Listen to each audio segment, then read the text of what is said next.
In this project, I take some pine boards from an old barn that was in the river bottom, probably more than 100 years old, that were used for horse stalls. We clean them up and we make a bench and a shelf for my son's bedroom. I wanted to preserve the look of the boards, the old sawmill marks on part of it, but also show the beautiful wood underneath. And so I did a mixture of treatments. I planed some of the wood to get it down to the actual natural pine look underneath, real smooth, and I kept some of it, just cleaned off the dirt and the gray.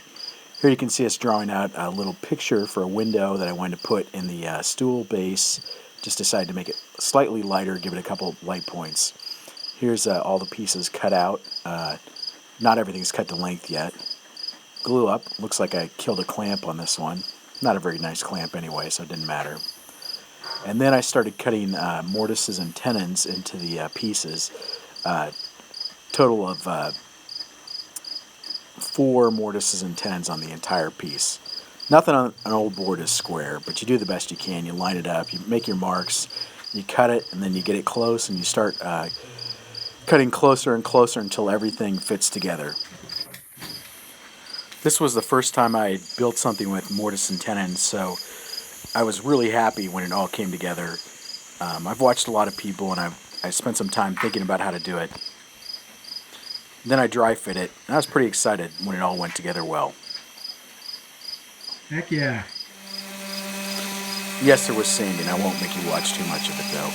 And mostly light sanding on the rough cut stuff. And then I pre-finished some of it before I glued up so that it would be put together better. And I drilled some holes where I will later put some square nails in that act as the pegs that hold things together. In the interim during the glue up, I put some wood screws in there to hold things together because some of it was a little bit difficult to clamp up.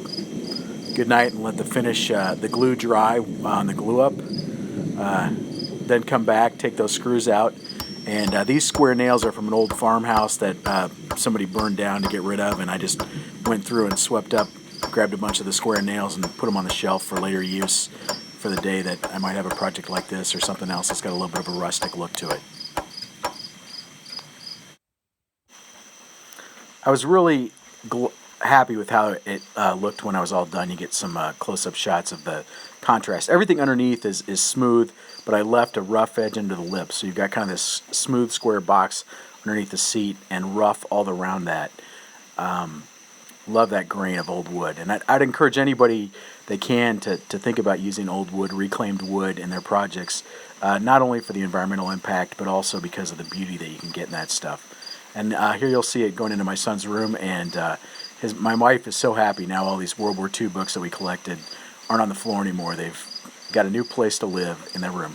Thanks for watching, and I hope you enjoyed this project.